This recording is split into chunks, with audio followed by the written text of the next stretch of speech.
She didn't laugh because it was funny. She laughed because the officer said the words that locked every door. It's a civil matter. By then, Lena Reyes's house had been taken. Her kids were napping in a minivan packed to the ceiling, and a stranger's brand new deadbolt glittered where her father's old lock used to be. She tried the key again. It caught, then refused. Wrong key. Wrong lock. Wrong life. Mom? 10-year-old Ava tugged her sleeve. Why aren't we going in? Just a second, honey, Lena said, though her heart was banging so hard she could hear it. They'd only been gone 3 days. Cheap gas, cheap snacks, a visit to Lena's sister 2 hours down the highway. 3 days, and her house had learned somebody else's name. 7-year-old Theo pressed his face to the front window. There are people in there. The front door swung open. A man in his 30s, tattoos, tank top, a pose that said he collected problems, leaned against the frame. A woman with fried blonde hair and a cigarette drifted into view behind him. Help you? The man said, smiling like he'd practiced it in the mirror. This is my home, Lena managed. What are you doing here? Your place? He let the smile sharpen. We rent it. Been here weeks. Impossible, she said. I live here. My kids live here, the woman's laugh rasped. Sounds like somebody's mixed up. Lena's hands shook so badly she almost dropped her phone. I'm calling the police. Knock yourself out, the man said. We've got paperwork. The patrol car came. 2 officers, Delgado, steady and tired, and Kim, new enough to still look apologetic, stood in the road with clipboards and patience. Lena showed them everything. License with the address, utility bills, photos from last week of the kids building a pillow fort in that living room. The man, he'd call himself Brent Lawson later, handed over a lease, dates, signatures, a notary stamp that glinted like a smirk.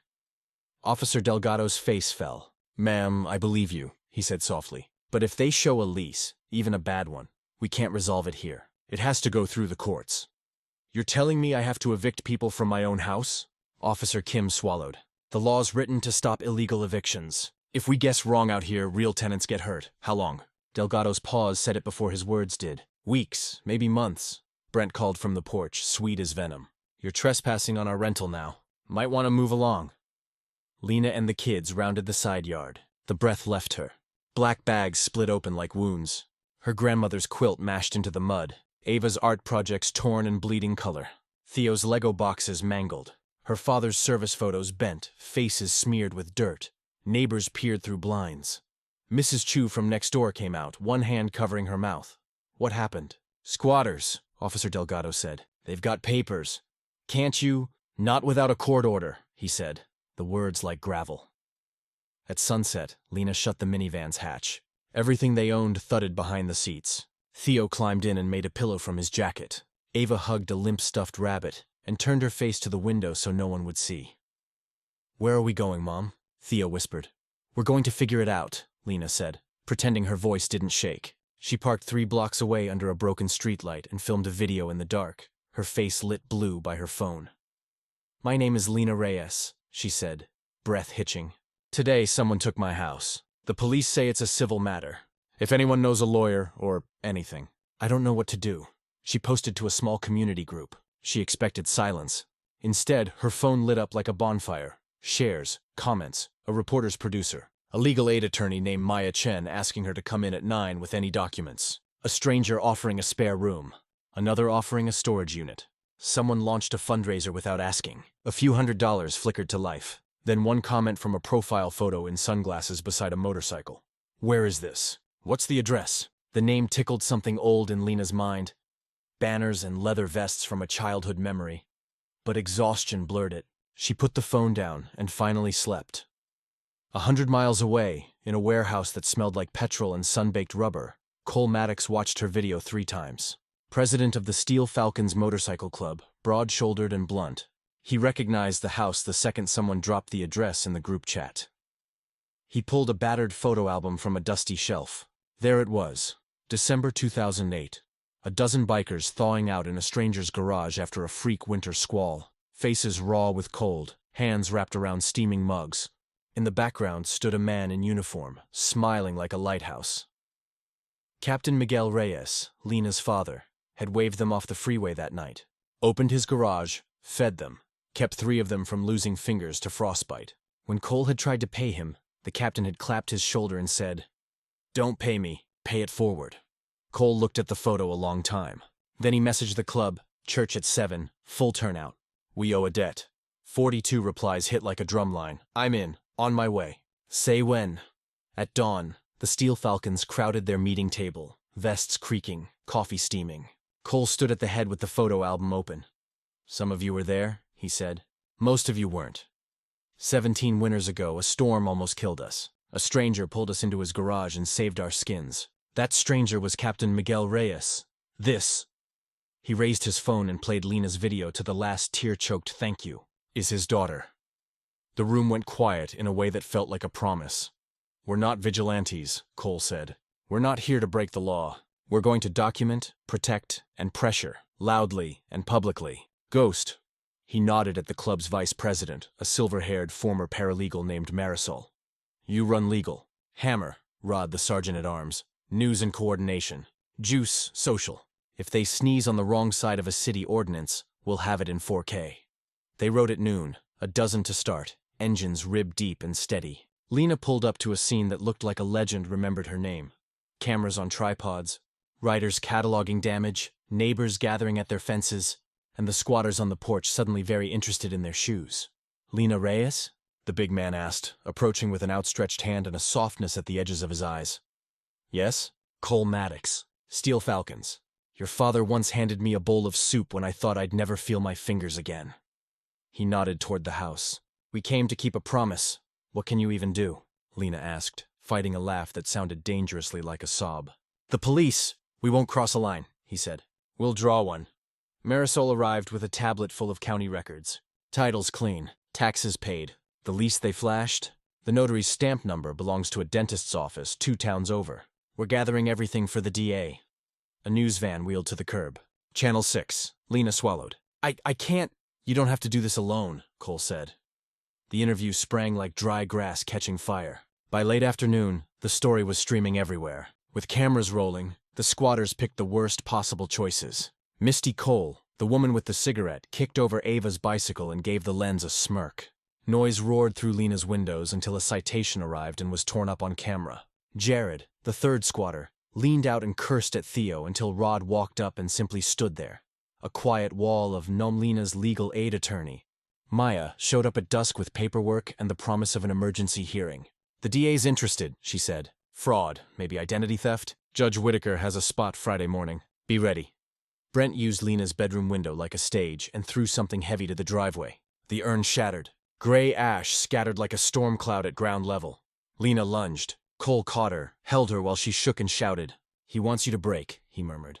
Don't do his work for him. Marisol was already on the phone. Desecration of remains. We're filing it.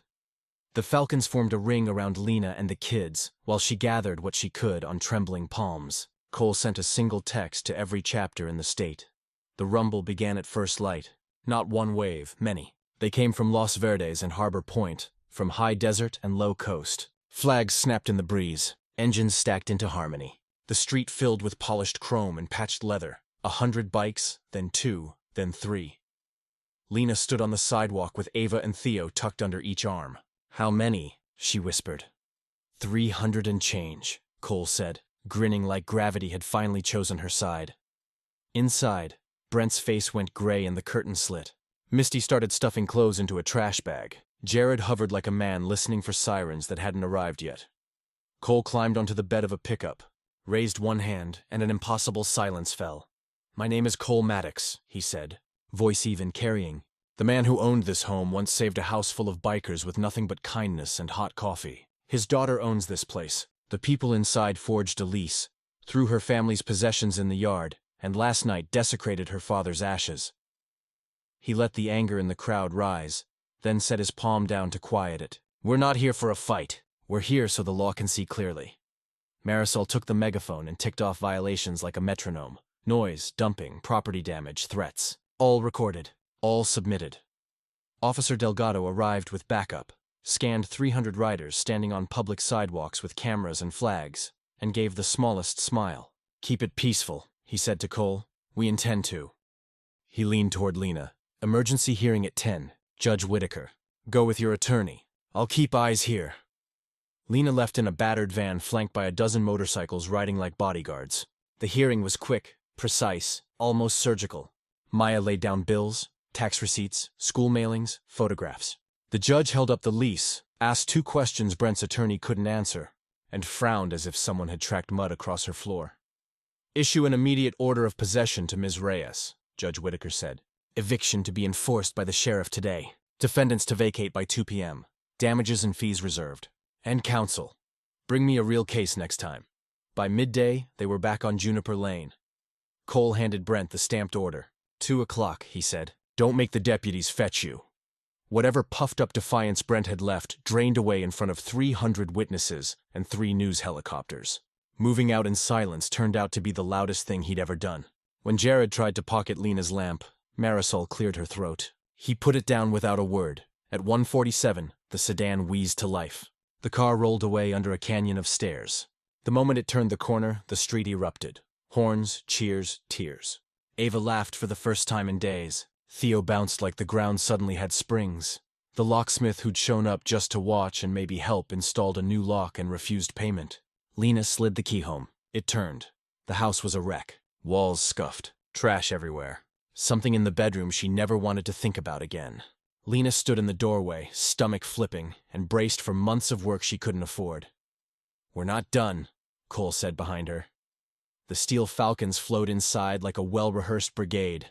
Jackie, who ran a cleaning business, assigned stations and cracked open industrial supplies.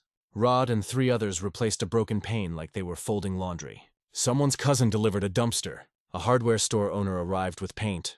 A furniture guy named Luis rolled up with a boxed queen mattress and 2 twin frames. "Housewarming," he said, waving off her protest. No returns accepted. They scrubbed the kitchen until it sparkled, mopped, patched holes, scraped off stickers and insultingly careless graffiti. In the yard, a couple of riders mowed the grass and straightened the fence. They repaired the swing set and painted it a bright, confident blue.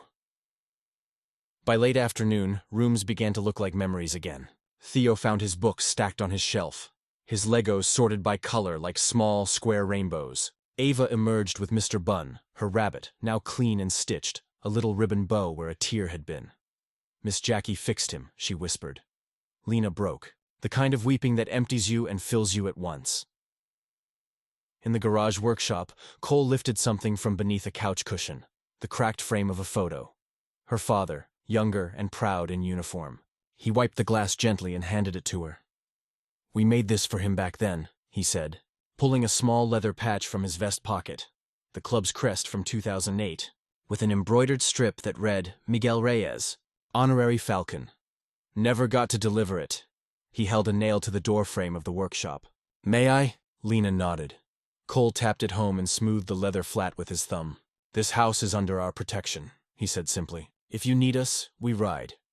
Neighbors brought cookies and handshakes. Delgado stopped by one more time, notepad tucked away. "DA's office is moving on the fraud," he said. "And Ms. Reyes, thank you for reminding me why I took this job." As the sun slid down, engines turned over.